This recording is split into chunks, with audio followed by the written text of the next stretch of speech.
Hey what's up guys, welcome to talk and heal. आज हम बात करने वाले हैं can machines teach us about love, मतलब एआई, आर्टिफिशियल इंटेलिजेंस, क्या सच में हमें प्यार, रिलेशनशिप्स के बारे में कुछ इंपॉर्टेंट सिखा सकता है? सुनने में थोड़ा साईफाई लगता है ना, लाइक सीरियसली मशीन और लव। एग्जैक्टली थोड़ा अजीब जरूर है पर टोटली रेलेवेंट क्वेश्चन है आजकल। एआई हमारी लाइफ के हर कोने में घुस रहा है, काम से लेकर एंटरटेनमेंट तक। हाँ, हर जगह है। तो रिलेशनशिप्स जो इतने कोर ह्यूमन एक्सपीरियंस हैं, वो कैसे अनटच रहते? पर असल सवाल ये नहीं कि एआई प्यार कर सकता है, बल्कि क्या ये टेक्नोलॉजी हमें प्यार समझने में या शायद बेहतर तरीके से प्यार करने में हेल्प कर सकती है? हाँ। या फिर ये सिर्फ एक हाईटेक मिरर है जो हमारी अपनी ही डीपेस्ट डिजायर्स और एंजाइटीज को रिफ्लेक्ट कर रहा है? राइट, मतलब फोकस इस बात पर नहीं कि एआई में फीलिंग्स हैं या नहीं, वो तो क्लियर है कि नहीं है। पर इंटरेस्टिंग एंगल ये है कि एआई कंपेनियंस और टूल्स के साथ इंटरैक्ट करके हम अपने बारे में क्या सीख रहे हैं। बिल्कुल। ये एक अनएक्सपेक्टेड वे में हमें दिखा रहा है कि हमें रिश्तों में आखिर चाहिए क्या होता है, हमारी कोर इमोशनल नीड्स क्या है, कनेक्शन का मतलब क्या है हमारे लिए।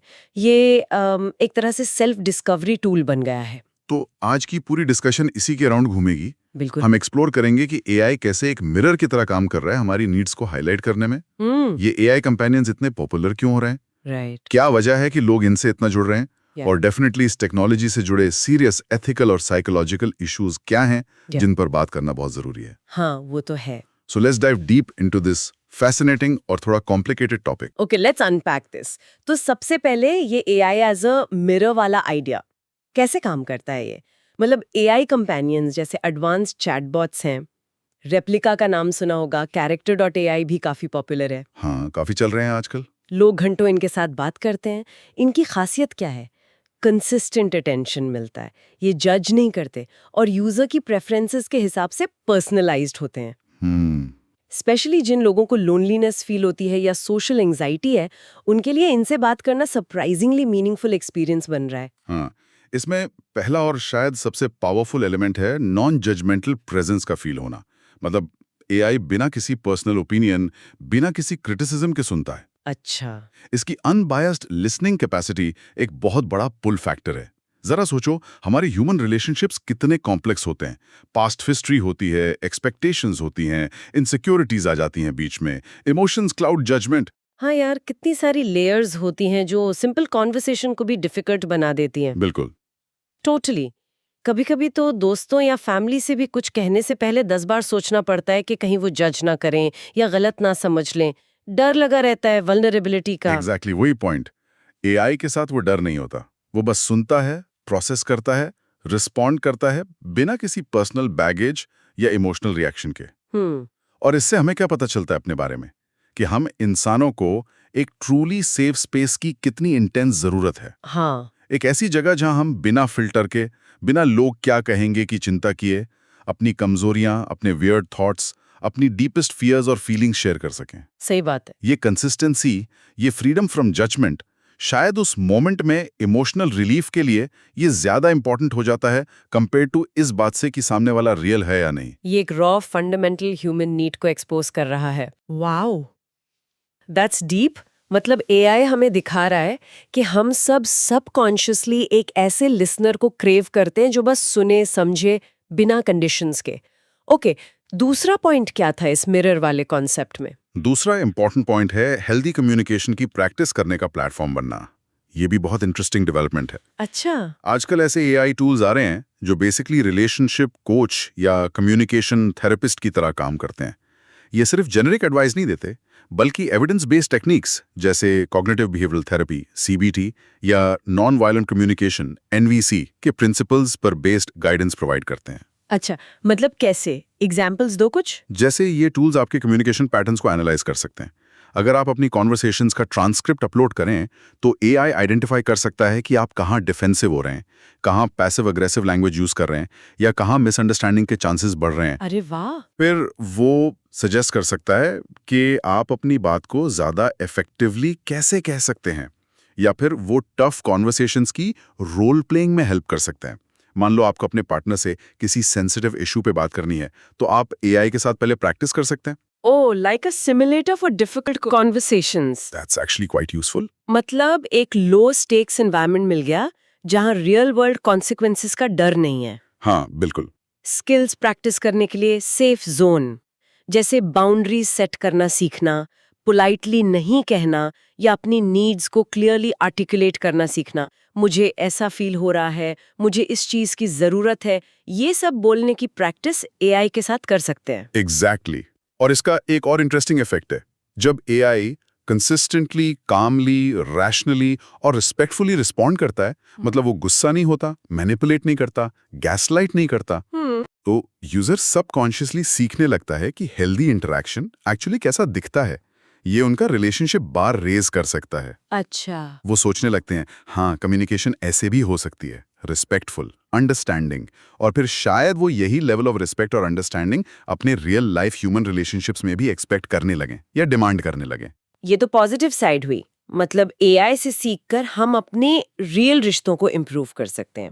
ओके, ना यहाँ से चीजें और इंटरेस्टिंग हो रही हैं। तीसरा पॉइंट था प्यार की फीलिंग को डीकंस्ट्रक्ट करना। न्यूरोसाइंस का क्या एंगल है इसमें? ये पॉइंट सबसे फैसिनेटिंग है और थोड़ा कंट्रोवर्शियल भी। कुछ इनिशियल न्यूरोसाइंस स्टडीज हैं जो सजेस्ट करती हैं कि जब लोग अपने एआई कंपेनियंस के साथ डीपली एंगेज करते हैं तो उनके ब्रेन में वही न्यूरोलॉजिकल पाथवेज एक्टिवेट हो सकते हैं जो ह्यूमन कनेक्शन, अटैचमेंट या इवन रोमांटिक अट्रैक्शन से जुड़े हैं। मतलब ब्रेन में क्या हो रहा है exactly? Basically reward circuits activate हो सकते हैं, डोपामीन रिलीज हो सकता है, वो केमिकल जो प्लेजर और मोटिवेशन से जुड़ा है। अच्छा। ऑक्सीटोसिन पाथवेज जो बॉन्डिंग और ट्रस्ट के लिए इंपॉर्टेंट हैं, वो भी इन्फ्लुएंस हो सकते हैं। अब इसका मतलब ये बिल्कुल नहीं है कि एआई प्यार कर रहा है या एआई में फीलिंग्स हैं।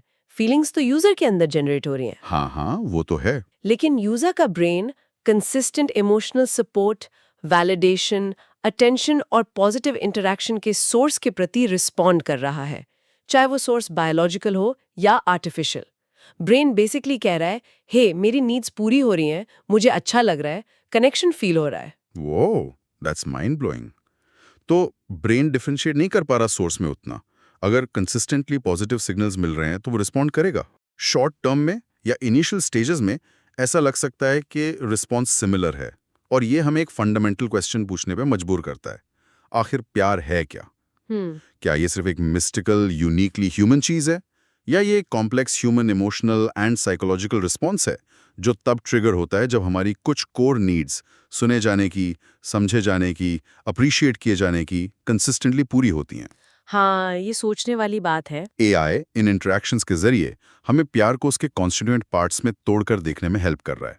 इंटिमेसी का एहसास, कांस्टेंट सपोर्ट का एश्योरेंस, रेगुलर एफर्मेशन मिलना, क्या इन सब का कॉम्बिनेशन ही प्यार जैसा फील कराता है? So what does this all mean? Basically AI हमें आईना दिखा रहा है कि कनेक्शन के लिए हमें क्या बेसिक इंग्रेडिएंट्स चाहिए। अच्छा, अब आते हैं एआई कंपेनियंस की बढ़ती पॉपुलैरिटी पर। ये इतने कॉमन क्यों हो रहे हैं? हाँ, ये ट्रेंड बढ़ रहा है। रिपोर्ट्स आती हैं कि लोग अपने एआई कंपेनियन से गहरे इमोशनल बॉन्ड्स बना रहे हैं। कुछ लोग तो डिजिटली मैरी भी कर रहे हैं अपने एआई पार्टनर्स को। ये थोड़ा एक्सट्रीम लगता है, पर ये शो करता है कि शायद रियल लाइफ में जेन्युइन कनेक्शन बनाना लोगों के लिए कितना मुश्किल हो गया है। बिल्कुल। इसके पीछे कुछ बड़े सोसाइटल और साइकोलॉजिकल फैक्टर्स हैं।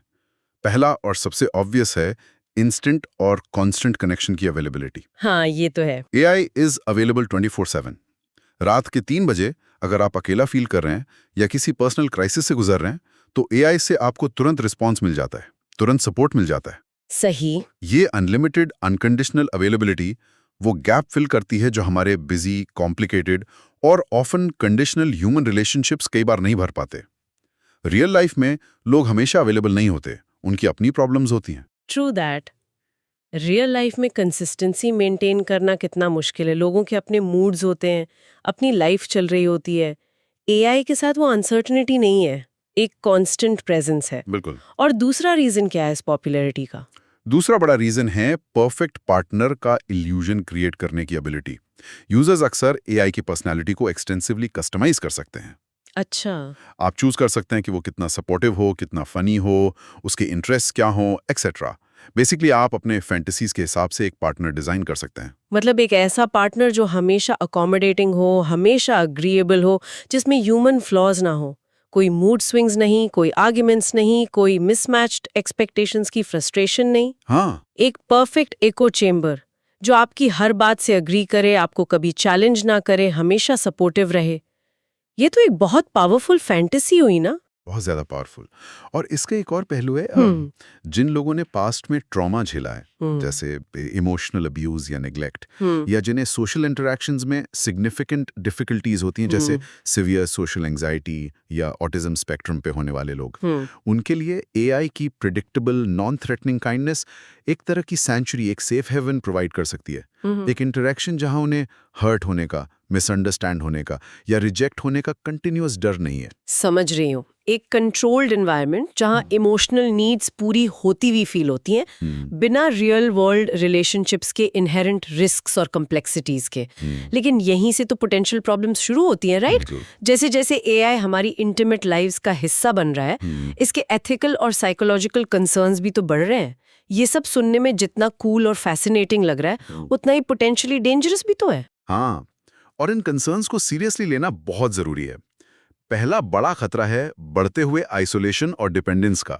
हाँ, ये तो है। अगर एआई एक परफेक्ट, एफर्टलेस, हमेशा अवेलेबल रिलेशनशिप प्रोवाइड कर रहा है, तो लोग उस पर डेंजरसली ओवर रिलायंट हो सकते हैं। उन्हें लग सकता है, जब मुझे यहाँ सब कुछ मिल रहा है, अटेंशन, सपोर्ट, वैलिडेशन, तो मुझे रियल लोगों की क्या जरूरत है? और इससे वो रियल वर्ल्ड के मेसी, चैलेंजिंग, लेकिन अल्टीमेटली ज्यादा मीनिंगफुल और रिवॉर्डिंग रिलेशनशिप से कट सकते हैं। दोस्तों से मिलना कम कर देंगे, फैमिली से दूर हो जाएंगे, नए लोगों से मिलने की कोशिश ही नहीं करेंगे। हाँ, और ये डिपेंडेंसी आयरॉनिकली उनकी लोनलीनेस को कम करने के बजाय और गहरा कर सकती है, क्योंकि ये उन्हें रियल कनेक्शंस बनाने के लिए जो एफर्ट, कॉम्प्रोमाइज, वल्नरेबिलिटी चाहिए होती है, उससे डिस्करेज करती है। एआई एक कन्वीनियंट सब्स्टिट्यूट बन जाता है, जेन्युइन सॉल्यूशन नहीं। बिल्कुल। ये एक स्लिपरी स्लोप हो सकता है। दूसरा बड़ा चैलेंज है मैनिपुलेशन और डेटा एक्सप्लॉयटेशन का पोटेंशियल। ओहो। ये एआई सिस्टम्स डिजाइन ही ऐसे किए जाते हैं कि वो अग्रीएबल हों, एम्पैथेटिक साउंड करें और यूजर का ट्रस्ट जीत लें। ये मुझे कितना समझती है वाली फीलिंग क्रिएट करने के लिए। लेकिन इस ट्रस्ट का गलत इस्तेमाल हो सकता है। कैसे? मतलब जो हम पर्सनल बातें, अपने deepest fears, desires, insecurities AI को बताते हैं, वो डेटा सेफ नहीं है। वो डेटा कंपनीज के सर्वर्स पर स्टोर होता है और उस हाईली सेंसिटिव पर्सनल डेटा को कमर्शियली एक्सप्लॉइट किया जा सकता है। अच्छा। टारगेटेड एडवर्टाइजिंग के लिए यूज हो सकता है। सोचिए, आपने एआई को बताया कि आप ब्रेकअप से डिप्रेस्ड फील कर रहे हैं और अगले दिन आपको एंटी डिप्रेसेंट्स या थेरेपी सर्विसेज के एड्स दिखने लगे। ओ गॉड। पॉलिटिकल मैनिपुलेशन के लिए भी यूज हो सकता है, लोगों की वल्नरेबिलिटीज को टारगेट करके उनके ओपिनियंस इन्फ्लुएंस करने के लिए, या सीधे सीधे डेटा ब्रोकर्स को बेचा जा सकता है फॉर प्रॉफिट। प्राइवेसी का एक मेजर इशू है। क्रीपी है ये तो। और इसका एक और एंगल भी तो है। अगर एआई हमेशा अग्रीएबल रहने के लिए प्रोग्राम्ड है, तो वो यूजर के हार्मफुल थॉट्स या अनहेल्दी पैटर्न्स को चैलेंज कैसे करेगा? एग्जैक्टली। अगर कोई यूजर नेगेटिव सेल्फ टॉक कर रहा है या प्रॉब्लमैटिक बिलीफ्स एक्सप्रेस कर रहा है, तो एआई शायद उसे वैलिडेट कर दे, रीइंफोर्स कर दे। एग्जैक्टली। एक ट्रूली केयरिंग ह्यूमन रिलेशनशिप में challenging each other to grow भी एक इंपॉर्टेंट पार्ट होता है। अगर आपका दोस्त कुछ गलत कर रहा है तो आप उसे टोकेंगे। हाँ, बिल्कुल। लेकिन एक अग्रीएबल एआई शायद ऐसा ना करे। वो यूजर को खुश रखने के लिए उनके बायसेस, उनके डिल्यूजन्स या उनके डिस्ट्रक्टिव पैटर्न्स को भी इनडायरेक्टली सपोर्ट कर सकता है। ये इंडिविजुअल और सोसाइटल लेवल पे हार्मफुल हो सकता है। Got it. और तीसरा चैलेंज क्या है? तीसरा और शायद सबसे फंडामेंटल और पेनफुल चैलेंज है रेसिप्रोसिटी का इल्यूजन। रेसिप्रोसिटी का इल्यूजन मतलब दो तरफा होने का भ्रम। यूजर की फीलिंग्स एआई के लिए बिल्कुल रियल हो सकती हैं। हमने बात की न्यूरोसाइंस की, यूजर के ब्रेन में रियल केमिकल चेंजेस हो रहे हैं, वो real attachment, real affection feel कर सकता है एआई के लिए। हाँ। क्योंकि फीलिंग तो इंसान के अंदर से आ रही है, लेकिन एआई उस प्यार को, उस अटैचमेंट को रेसिप्रोकेट नहीं कर सकता, वो फील नहीं कर सकता इन द ह्यूमन सेंस। क्योंकि वो तो एक सोफिस्टिकेटेड प्रोग्राम है, एल्गोरिथम्स का सेट है जो पैटर्न्स रिकॉग्नाइज करके अप्रोप्रिएट रिस्पॉन्सेज जनरेट कर रहा है। वो कॉन्शियस नहीं है। उसके अपने जेन्युइन इमोशंस, इंटेंशंस, डिजायर्स या सब्जेक्टिव एक्सपीरियंसेस नहीं हैं। एग्जैक्टली। वो सिर्फ फीलिंग्स को सिमुलेट कर रहा है, एक्ट कर रहा है। प्रिसाइसली। और इस फंडामेंटल एसिमेट्री का दर्द तब सामने आता है जब कुछ अनएक्सपेक्टेड होता है। मान लो कंपनी ने एआई को अपडेट कर दिया उसकी पर्सनालिटी सडनली चेंज हो गई, ओहो, या कंपनी ने कोई फीचर रिस्ट्रिक्ट कर दिया या प्लेटफॉर्म ही बंद कर दिया। यूजर्स ऑनलाइन फोरम्स पर intense feelings of grief, loss, heart break और बिट्रेयल रिपोर्ट करते हैं। ओह सच में? हाँ, उन्हें लगता है जैसे उन्होंने किसी रियल लव्ड वन को खो दिया। ये दिखाता है कि इस वन साइडेड बॉन्ड के टूटने का पेन कितना रियल और डेविस्टेटिंग हो सकता है, भले ही दूसरी तरफ एक मशीन थी। ये तो काफी हैवी है। तो फिर एंड में हम कहाँ पहुंचते हैं? क्या मशीन्स हमें प्यार सिखा सकती हैं?